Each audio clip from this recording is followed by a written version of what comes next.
नमस्कार दोस्तों, मैं इंजीनियर DS राठौड़ आपके अपने YouTube channel DS Rathore creation में स्वागत करता हूं। मित्रों, आज के इस वीडियो में हम चर्चा कर रहे हैं केतु की महादशा में शुक्र की अंतर्दशा के फल कथन को लेकर के। केतु की महादशा में शुक्र की अंतर्दशा की कुल अवधि 1 वर्ष 2 महीने की होती है। यदि किसी भी व्यक्ति या जातक की कुंडली में शुक्र और केतु दोनों ही शुभता लिए हुए हैं, यानी दोनों ही ग्रह उच्च राशिगत हैं अथवा मित्र ग्रहों की राशि में संचरण कर रहे हों, या फिर शुभ ग्रहों के प्रभाव में हो, यानी शुभ ग्रहों के साथ युति बन रही हो, या फिर शुभ ग्रहों के साथ में दृष्टिगत हो रहे हों, तो ये स्थिति कुंडली में केतु और शुक्र को शुभता प्रदान करती है, उसे बल प्रदान करती है। और अगर कुंडली में ये स्थिति है तो 1 वर्ष 2 महीने की स्थिति में जातक को मध्यम शुभ फलों की प्राप्ति होती है।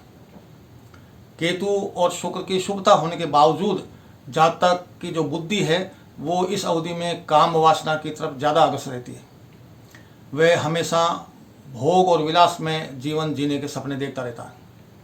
अपना कीमती समय प्रेम कथाएं और उपन्यास पढ़ने में ही गंवा देता है। नीच और भ्रष्ट स्त्रियों के साथ में प्रेम प्रसंग आदि के कारण उसे लोकोपवाद सहना पड़ता है, यानी लोक जगत में हंसाई का कारण बनता है, उसे अपमान का सामना करना पड़ता है। अगर जातिका है ये स्थिति में तो उस जातिका को पुरुषों के साथ प्रेम प्रसंग आदि के कारण लोकोपवाद का सामना करना होगा, उसे अपमान सहना होगा।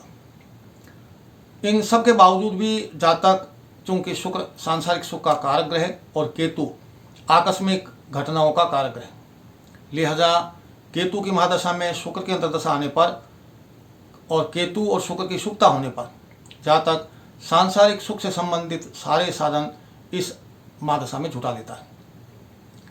लेकिन अगर कुंडली में केतु और शुक्र की स्थिति अनुकूल नहीं है, अशुभता लिए हुए हैं, यानी केतु व शुक्र या केतु या शुक्र कुंडली में नीच राशिगत है, पाप ग्रहों से पीड़ित है, शत्रुओं की राशि में संचरण कर रहे हैं या पाप ग्रहों के प्रभाव में है, तो फिर अशुभ फलों की बौछार लग जाती है। जातक का जो मन है वो अनीति और अधर्म में खूब लगता है। धन प्राप्ति के लिए जातक अत्यंत लोभी बन जाता है। वो एन केन प्रकार नियम और अनीति के विरुद्ध जाकर के धन अर्जन का प्रयास करता है। अपनी पत्नी और पुत्रों से जातक की कलह बनी रहती है। जातक वेश्यागमन और सुरापान में अपनी जितनी भी अर्जित संपत्ति है उसका नाश कर बैठता है।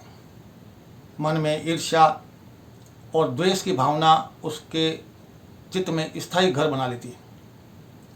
और जो लड़के लड़कियां इस समय कॉलेज या स्कूल जाने की स्थिति में होती हैं, इस दशा काल में वो एक दूसरे के साथ भाग जाते हैं। जितनी भी घटनाएं स्कूल कॉलेज से लड़के लड़कियों के भागने की होती है वो केतु की महादशा में शुक्र की अंतर्दशा आने पर ही होती है, केवल इसी महादशा में होती है। और ऐसी स्थिति में वो जो लड़के और लड़कियां स्कूल से भाग जाते हैं, उनके अनाधिकृत प्रेम प्रसंगों और अवैध संबंधों के कारण उनके परिवार को बदनामी का सामना करना पड़ता है। अगर जातक या जाति का अधिकारी वर्ग से किसी सरकारी महकमे में सेवारत हैं तो केतु की महादशा में शुक्र की अंतर्दशा आने पर वो रिश्वत लेते पकड़े जाते हैं। जातक का पत्नी और अपने पुत्रों से, अपने सगे संबंधियों से, अपने यार दोस्तों मित्रों से कलह बना रहता है। जातक वेश्यागमन, परस्त्रीगमन, सट्टा, जुए और मद्यपान में अपनी कमाई हुई सारी संपत्ति लुटा बैठता है। साइनस, शुक्र क्षय यानी वीर्य का नाश, प्रमेह और अन्य गुप्त रोगों से जातक के देह में बहुत पीड़ा बनी रहती है। मन में अपने मित्रों और सगे संबंधी और परिवारजनों के प्रति ईर्ष्या और द्वेष के भाव निरंतर उसमें उबाल मारते रहते हैं। जातक उन्नति की अपेक्षा अवनति को ही प्राप्त होता है। अपनी स्त्री और परिवार के लोगों से उसका नियमित रूप से वाद विवाद बना रहता है, कलह बनी रहती है। जातक के घर में कन्या का जन्म होता है और कालांतर में यही कन्या उस जातक के लिए दुख का कारण भी बनती है कई बार, अगर केतु की महादशा में शुक्र की अंतर्दशा अशुभता लिए हुए हो तो। जातक को मान हानि का सामना करना पड़ता है और उसे पग पग पर नीचा देखना पड़ता है।